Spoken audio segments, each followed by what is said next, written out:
Aksi nyata modul 1.4 budaya positif oleh Kadin SPDSD CGP SDN 02 Jolotiko Angkatan 7 Kabupaten Pekalongan. Perkenalkan, Ibu Dharma Laila Sari Fasilitasi, Ibu Syafiah pengajar praktik, dan calon penggerak. Rancangan tindakan untuk aksi nyata. Latar belakang, murid tidak suka peraturan kalau selama ini jika mereka melakukan pelanggaran maka akan mendapat hukuman, cenderung akan mengembalikan dirinya. Tujuan aksi nyata menciptakan murid pilihan dan disiplin yang kuat, menumbuhkan budaya positif di sekolah, dan meyakini nilai-nilai kebijakan universal. Tolak ukur terbentuknya keyakinan kelas melalui kegiatan kesepakatan kelas yang dilakukan wali kelas dan siswa. Siswa menerapkan dan menjalankan keyakinan kelas yang telah dibuat. Ini masa tindakan, langkah-langkah tindakan yang akan dilakukan agar kepala sekolah menjelaskan pentingnya menanamkan budaya positif dan keyakinan kelas di sekolah, serta meminta izin mendesimasikan bersama rekan guru, mengumpulkan guru untuk melakukan diseminasi pemahaman materi budaya positif, keyakinan kelas, dan segitiga restitusi, berkoordinasi dan berkolaborasi dengan wali kelas untuk membuat keyakinan kelas di kelas masing-masing, atau refleksi dan mengevaluasi keyakinan kelas yang telah dibuat. Dukungan yang dibutuhkan, dukungan dari kepala sekolah, rekan guru, serta murid agar tindakan yang telah disusun dapat dilakukan serta lancar dan menyeluruh. Sarana dan prasarana untuk menumbuhkan budaya positif di sekolah, orang tua dalam melakukan budaya positif di rumah. Berikut ini merupakan kegiatan diseminasi di sekolah mengenai pemahaman dan pengalaman budaya positif. Terima kasih. Terima kasih. Assalamualaikum warahmatullahi wabarakatuh. Waalaikumsalam warahmatullahi wabarakatuh. Yang saya hormati Bapak Kepala SD Negeri 02 Jolotiko, yang saya hormati rekan-rekan guru sekaligus teman sejabat yang kami banggakan, dan juga sebagai teman tentunya banyak hal yang perlu saya timbai. Pertama-tama marilah kita panjatkan bersyukur kepada Allah Subhanahu wa Ta'ala yang telah melimpahkan rahmat serta hidayah kepada kita, sehingga sampai saat ini kita bisa berkumpul dalam keadaan sehat walafiat dalam suatu amal. Tak lupa salam sejahtera untuk kita semua. Pada kesempatan kali ini saya akan memaparkan beberapa hal, di antaranya karena saya sebagai calon guru penggerak ingin menyampaikan beberapa hal tentang budaya positif ya. Di sini modul 1.4 yaitu budaya positif. Sebelumnya saya perkenalkan terlebih dahulu, nama saya Kadin SPDSD, calon guru penggerak angkatan 7 SD Negeri 02 Jolotiko Kabupaten Pekalongan. Untuk pemaparan kali ini, yang pertama adalah tujuan disiplin positif. Menanamkan motivasi pada murid-murid kita untuk menjadi orang-orang yang mereka inginkan dan menghargai diri sendiri dengan nilai-nilai yang mereka percaya. Kemudian di sini ada juga yaitu teori motivasi. Untuk teori motivasi itu ada 3 motivasi perilaku manusia. Yang pertama yaitu untuk menghindari ketidaknyamanan atau hukuman. Yang kedua, untuk mendapatkan imbalan atau penghargaan dari orang lain. Kemudian yang ketiga yaitu untuk menjadi orang yang mereka inginkan dan menghargai diri sendiri dengan nilai-nilai yang mereka percaya. Nah, dari kejahatan tadi yang pertama, untuk menghindari ketidaknyamanan atau hukuman. Ini adalah tingkat terendah dari motivasi perilaku manusia. Biasanya orang motivasi perilakunya untuk menghindari hukuman atau ketidaknyamanan akan bertanya, apa yang akan terjadi apabila saya tidak melakukannya? Nah, ini adalah motivasi ini bersifat eksternal. Kemudian yang kedua, untuk mendapatkan imbalan atau penghargaan dari orang lain.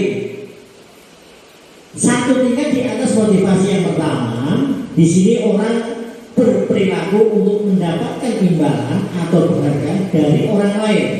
Orang lain dengan motivasi ini akan bertanya, apa yang akan saya dapatkan apabila saya melakukan? Di sini ada jawaban, yaitu ada hadiah, ada pujian, dan juga ada imbalan.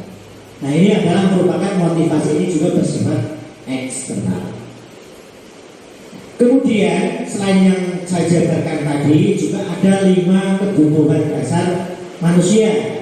Yang pertama adalah kebutuhan bertahan hidup atau survival. Kemudian yang kedua, kasih sayang dan rasa diterima atau love and belonging. Yang ketiga adalah kebebasan, freedom. 4, kesenangan, fun. Dan 5 adalah penguasaan atau power. Untuk yang pertama, kebutuhan bertahan hidup adalah kebutuhan yang bersifat fisiologis untuk bertahan hidup, misalnya kesehatan, rumah, dan makan. Kebutuhan biologis sebagai bagian dari proses reproduksi termasuk kebutuhan untuk bertahan hidup.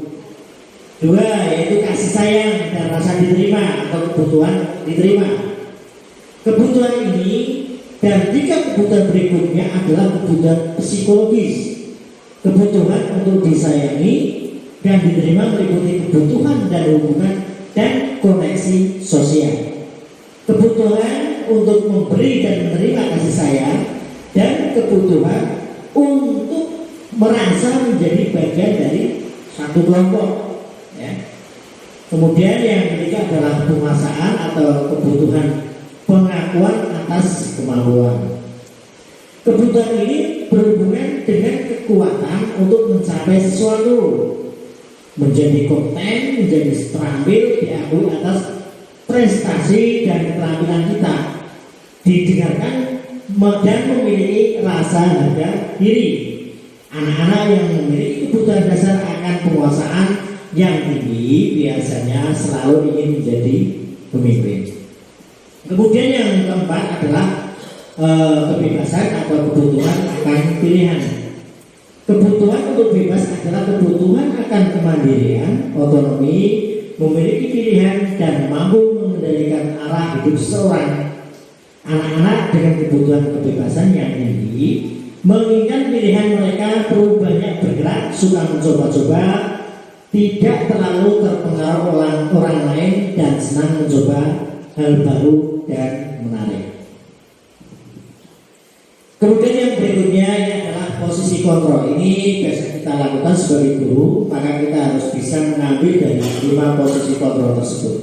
Yang pertama yaitu sebagai penghukum, kedua membuat orang merasa bersalah, kemudian 3 teman, yang 4 monitor atau pemantau, kemudian yang 5 adalah manajer. Nah, yang pertama kita jelaskan yaitu mengenai penghukum. Seorang penghukum bisa menggunakan hukum fisik maupun verbal. Orang-orang yang menjalani posisi penghukum senantiasa mengatakan bahwa sekolah memerlukan sistem atau alat yang dapat lebih menekan murid-murid lebih dalam lagi. Ini biasanya kalau yang kemarin-kemarin sering digunakan untuk ini. Kemudian yang kedua adalah membuat orang merasa bersalah. Ya. Pada posisi ini biasanya guru atau orang tua akan bersuara lebih lembut. Pembuat rasa bersalah akan menggunakan keheningan yang membuat orang lain merasa tidak nyaman, kemudian bersalah atau rendah diri. Yang ketiga adalah teman.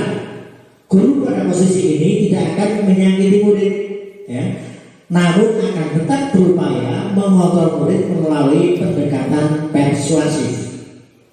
Posisi teman pada guru bisa berdampak negatif atau berdampak positif. Berdampak positif di sini berupa hubungan baik yang terjalin antara guru dan murid. Guru di posisi teman menggunakan hubungan baik dan humor untuk mempengaruhi seseorang. Yang keempat adalah monitor atau pemantau, ya. Pemantau berarti mengawasi. Pada saat kita mengawasi, kita bertanggung jawab atas perilaku orang-orang yang kita awasi. Posisi pemantau berdasarkan pada peraturan-peraturan dan konsekuensi. Dengan menggunakan sanksi atau konsekuensi, kita dapat memisahkan hubungan pribadi kita dengan murid sebagai seorang yang menjalankan posisi pemantau. Kemudian yang kelima yaitu manajer. Posisi kontrol terakhir adalah manajer, yaitu posisi di mana guru berbuat sesuatu bersama dengan murid, mempersilahkan murid mempertanggungjawabkan perilakunya, mendukung murid agar dapat menemukan solusi atas permasalahan sendiri. Seorang manajer telah memiliki keterampilan di posisi teman maupun pemantau, dan dengan demikian bisa jadi di waktu-waktu tertentu kembali pada kedua posisi tersebut bila diperlukan. Nah, setelah tadi kita memaparkan mengenai posisi kontrol, kemudian kita juga harus keyakinan kelas. Keyakinan yaitu nilai-nilai kebajikan universal yang disepakati secara tersirat dan tersurat, lepas dari latar belakang suku, negara, bahasa maupun agama. Seseorang akan lebih bergerak dan bersemangat untuk menjalankan keyakinannya daripada hanya sekedar mengikuti serangkaian peraturan tertulis tanpa makna. Kemudian pembentukan keyakinan sekolah atau kelas. Keyakinan kelas bersifat lebih abstrak daripada peraturan yang lebih rinci dan konkret. Kemudian keyakinan kelas berupa pernyataan-pernyataan universal. Pernyataan keyakinan kelas senantiasa dibuat dalam bentuk positif. Ya. Keyakinan kelas tidak terlalu banyak sehingga mudah diingat dan dipahami oleh semua warga kelas. Keyakinan kelas sebenarnya sesuatu yang dapat diterapkan di lingkungan tersebut. Semua warga kelas sebenarnya ikut berkontribusi dan dalam pembuatan keyakinan kelas lewat kegiatan surat pendapat. Nah, di sini kita contohkan yaitu tentang keyakinan kelas. Seperti selalu bersikap positif, senantiasa menjadi diri terbaik, percaya dan menghormati orang lain, serta barang miliknya, berkomitmen terhadap setiap tugas, senantiasa membantu, datang tepat waktu, dan juga saling menjaga kebersihan. Kemudian yang berikutnya yaitu ada lagi tentang restitusi. Restitusi adalah proses menciptakan kondisi bagi murid untuk memperbaiki kesalahan, ya, kesalahan mereka sehingga mereka bisa kembali pada kelompok mereka dengan karakter yang lebih kuat. Ini dibuat oleh Constant pada tahun 2004. Restitusi juga adalah proses kolaboratif yang mengajarkan murid untuk mencari solusi untuk masalah dan membantu murid berpikir tentang orang seperti yang mereka inginkan dan bagaimana mereka harus memperlakukan orang lain. Ini dari Jackson.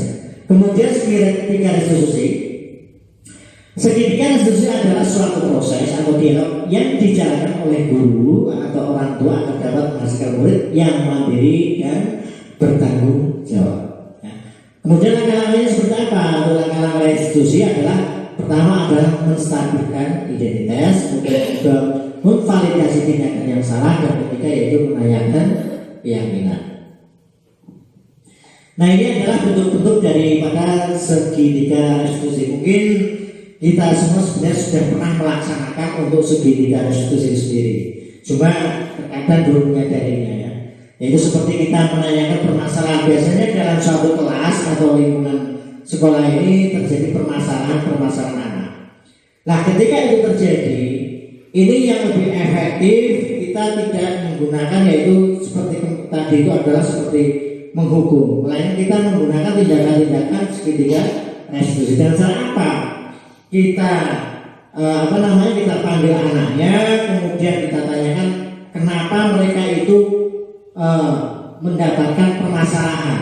Nah, ketika kita sudah menemukan permasalahan-permasalahan itu, maka kita sebagai guru akan mencari solusi yang terbaik yang nantinya anak tersebut sadar diri, kemudian melaksanakan dengan niatan dalam hati tanpa ada paksaan maupun tekanan dari pihak guru atau pihak manapun.